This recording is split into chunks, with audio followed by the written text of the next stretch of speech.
couple days, is there's a lot of different ways to get these guys underneath you. Okay, the one thing that you got to understand, Drew, okay, I'm going to work with Drew real quick. But when I get Drew underneath me, there's a lot of different ways to do so. Obviously, heavy pressure on him, using heavy hands, snap downs, okay? Pressure, making him shoot underneath, get a bad shot underneath you, maybe get to a scramble position off that. But getting the guy underneath you, as soon as I get him underneath me, that's a very, very compromised position for him. Okay, and the one thing that, and this is from the different levels of wrestling that I've coached at, this is probably one of the biggest areas when you talk about counter offense that I see, really, like I said, at all levels where kids not really screw it up, but they just don't really have a good concept of what this position really means. Okay, meaning right here, when Drew shoots underneath me, right here, shoots underneath me, I'm blocking here, I got him in this position.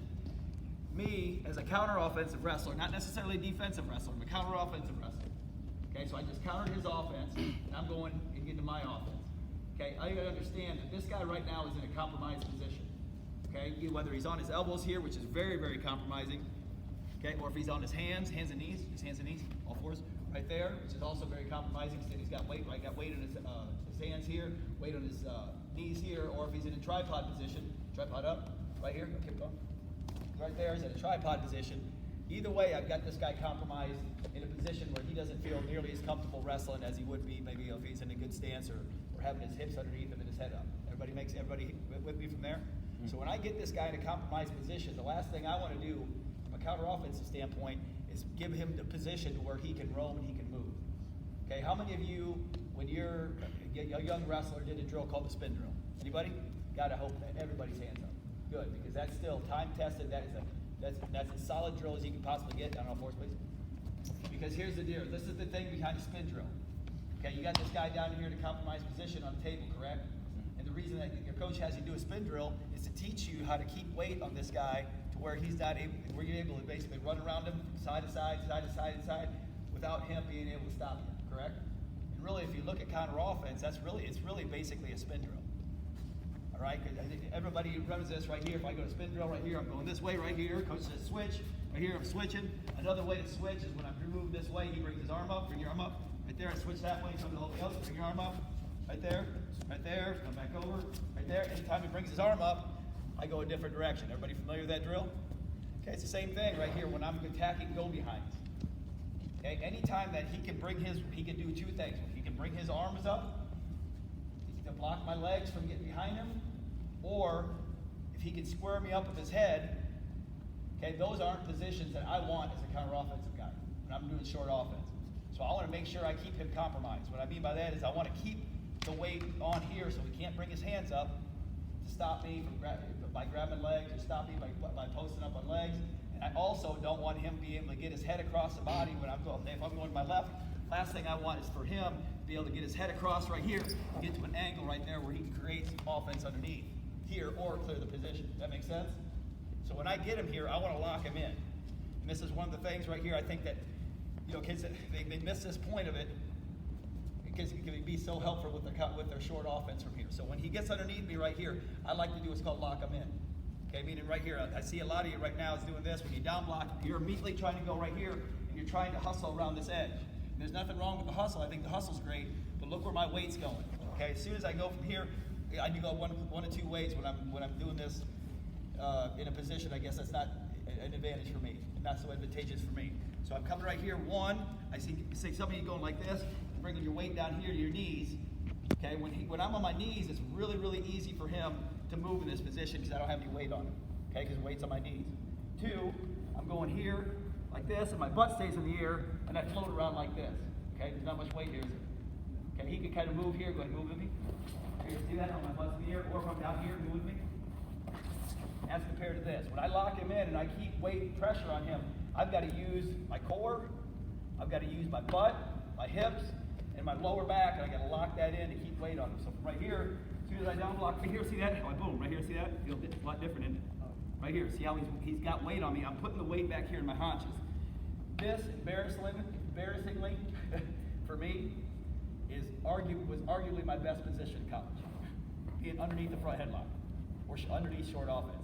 I say that embarrassingly because one, I probably didn't have a very good shot, and two, Tom and Terry Brands used to snap me right down the mat all the time. I used to get under here all the time, so I had to figure this out. Right, so in this position, one of the things I don't want is I don't want my haunches back on my feet. Okay, because right here in this defensive position, he wants his haunches off his feet right here to where now you can move a lot better here, correct?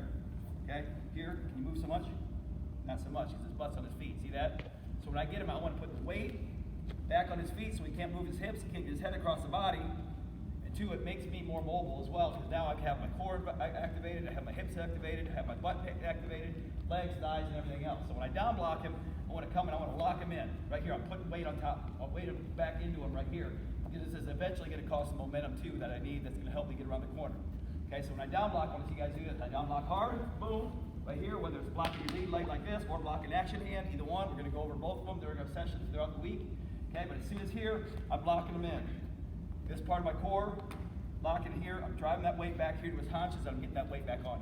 So right here, so I down block right here. There, see that? Knees are off the mat, hips are bent, right there, got weight into them. Now from here, I see a lot of you guys doing this, very, very basic go behind. It's a great go behind, just a simple backhand reach. This is going to help your backhand reach here. So I blocked him in, put the weight back here in his haunches. Now from here, I'm blocking this arm, coming over the top right here, makes my go behind in that position much, much more effective. As compared to this. You guys are down blocking here, I see this. Down block, boom, weight off your haunches, back forward, right there.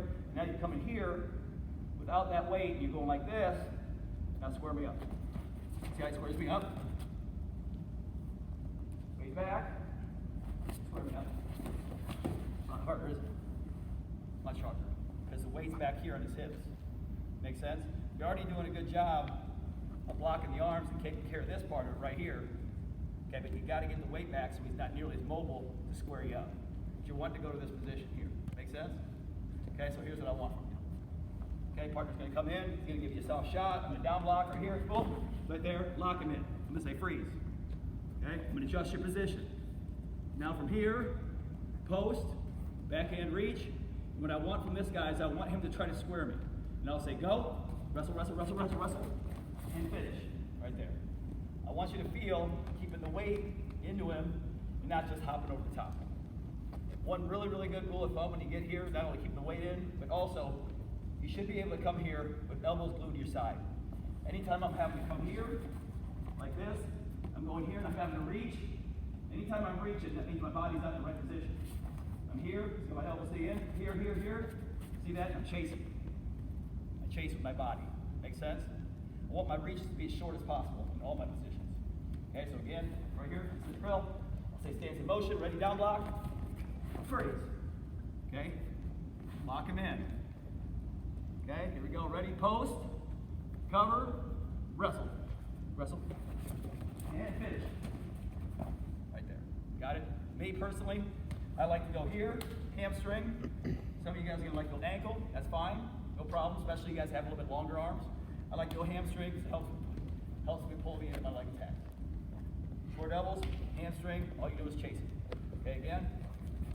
Down block, freeze, lock him in, post, reach, wrestle. Finish.